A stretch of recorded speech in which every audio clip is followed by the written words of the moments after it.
This American long-grain rice looks clean, white, and like the most neutral, harmless food on the planet. The food doctors recommend when your stomach is unsettled. The food parents give children when everything else feels too heavy.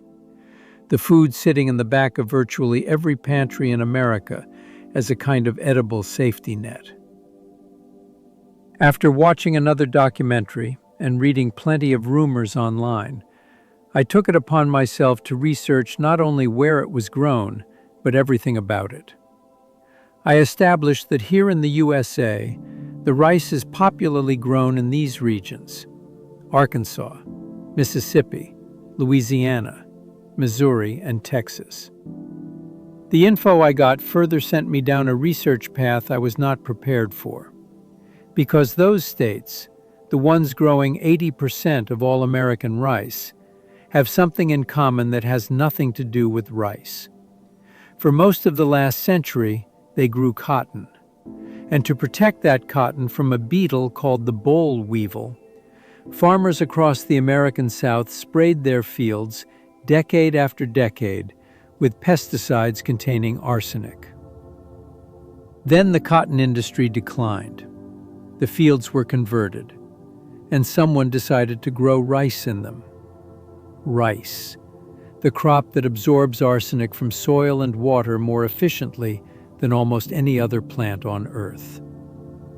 I need to take you through what happened next, because this story does not start in a modern laboratory.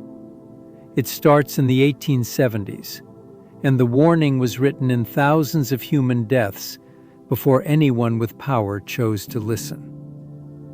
I want to take you back to something that happened over 150 years ago, because what I found in the historical record genuinely disturbed me. In the 1870s, European colonial powers brought steam-powered milling machines to Southeast Asia. Before that moment, rice across the region was processed by hand, husked, yes, but largely intact, retaining the bran layer, the germ, the nutrients accumulated through thousands of years of cultivation. The steam mill changed everything overnight. It could process rice faster, cheaper, and at industrial scale. It produced a product that was white, polished, beautiful, and, crucially, easier to store and ship. Since white rice stores longer than brown rice, colonial governments used white rice preferentially in their institutions, and a large-scale dietary shift to white rice consumption ensued in colonial population centers. There was only one problem.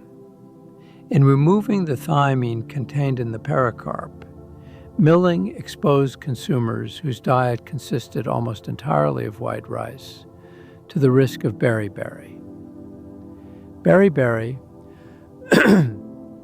the word comes from Sinhalese, meaning I cannot. And once you understand what it does to a human body, that name makes complete sense. It begins quietly: numbness in the feet, a heaviness in the legs, fatigue that does not respond to rest. Then the nerves begin to degrade, the muscles waste. In the wet form of the disease, the heart enlarges, fluid fills the tissues, and cardiac failure follows. Symptoms of beriberi include weight loss, emotional disturbances, impaired sensory perception, weakness and pain in the limbs, and periods of irregular heart rate. In infants, it could kill within days. I analyzed those symptoms and thought about how many conditions in a modern doctor's office sound exactly like this: fatigue that does not respond to rest, numbness, muscle weakness, cardiac irregularities. How many of those patients were asked what they had been eating? The Japanese Navy was one of the first to be hit in the 1870s. Then soldiers in the Dutch East Indies, followed by tin miners in Malaya, prisoners, policemen, coolies, and asylum inmates in Singapore, Hong Kong, Manila, and Saigon.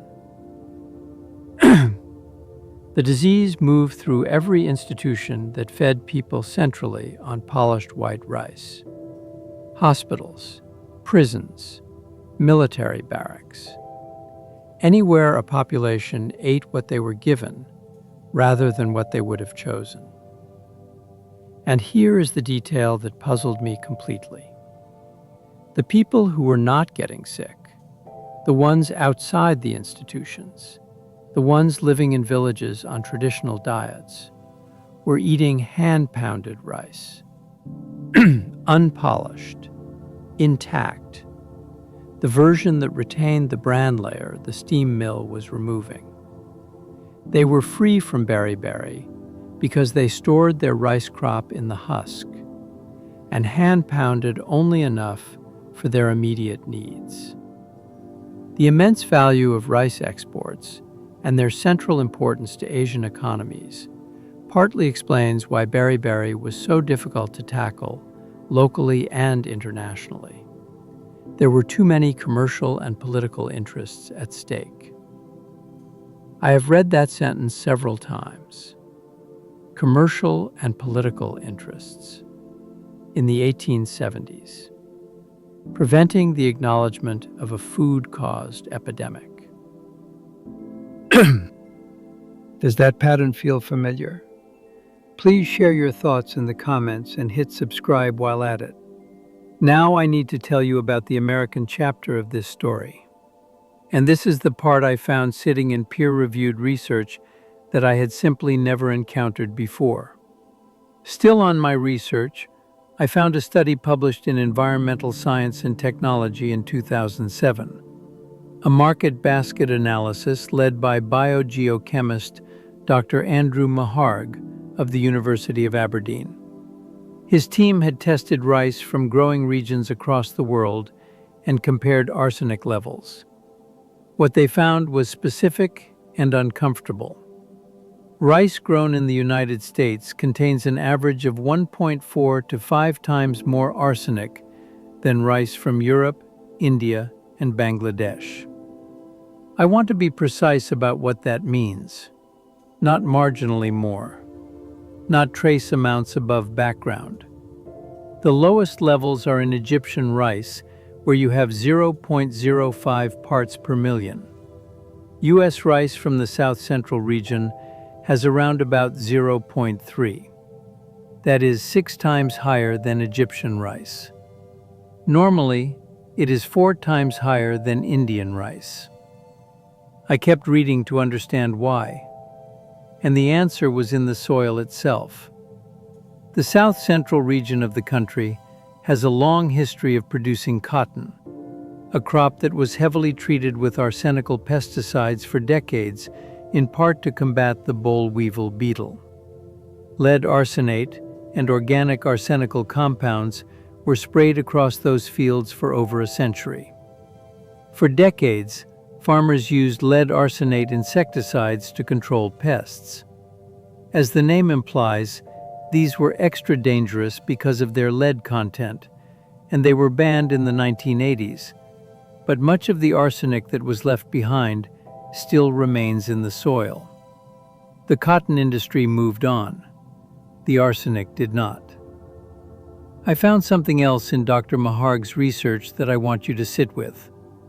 When rice was first grown in these soils, the crop often failed owing to an arsenic-induced disease known as straighthead. So new, straighthead-resistant rice varieties were bred that could withstand the arsenic. However, this means that they are more likely to accumulate arsenic in apparently healthy grains. Read that again slowly. The crop was failing because the soil was poisoned. So instead of cleaning the soil or moving the crop, they bred a rice variety that could survive in it. A rice that looked healthy. A rice that grew normally. A rice that was accumulating arsenic in every grain without showing any outward sign that anything was wrong. That rice went into the bag I brought home from the supermarket. And then I looked for the FDA's legal limit for arsenic in American rice. There is not one. According to scientists involved in research on arsenic contamination, there has never been any routine testing of arsenic levels in rice. The FDA has a proposed limit for arsenic in infant rice cereal, 100 parts per billion, first proposed in 2016. For the rice adults eat every day, cooked in every kitchen, served in every restaurant, there is no enforceable standard. I looked at my bag again. There is no number on it. There is no disclosure. There is no warning. There is nothing between you and that soil history except the assumption that someone, somewhere, checked. They did not. I kept thinking about the 1870s as I went through this research, because the structure of what happened then and what is happening now is identical. After going through all of this research, I changed what I buy, and I want to tell you exactly what I changed and why. The first thing I looked at was geography. American rice from the South Central region, Arkansas, Mississippi, Louisiana, Missouri, Texas, carries the highest arsenic burden. Both Duxbury and Meharg found basmati rice imported from India and Pakistan, and jasmine rice from Thailand to contain the least arsenic. California-grown American rice sits between these extremes. Total arsenic levels in the 107 South Central rice samples averaged 0.30 micrograms per gram, compared to an average of 0.17 micrograms per gram in the 27 California samples. I now buy California-grown rice when I buy American, and I keep basmati and jasmine as my primary options. Not because they are exotic, because the soil they were grown in was not a former cotton field treated with arsenical pesticides for 100 years. The second thing I changed was the rice itself. Brown rice retains the bran layer, the same layer the 1870s steam mills stripped off and discarded, the layer whose absence caused beriberi across Southeast Asia. The third thing I do now is rinse thoroughly and cook with excess water. Research from the FDA itself confirms that rinsing rice before cooking and using a higher water-to-rice ratio, cooking in 6 parts water to 1 part rice, and draining the excess, can reduce the inorganic arsenic content of cooked rice by up to 57%. It changes the texture slightly. I find it worth that trade.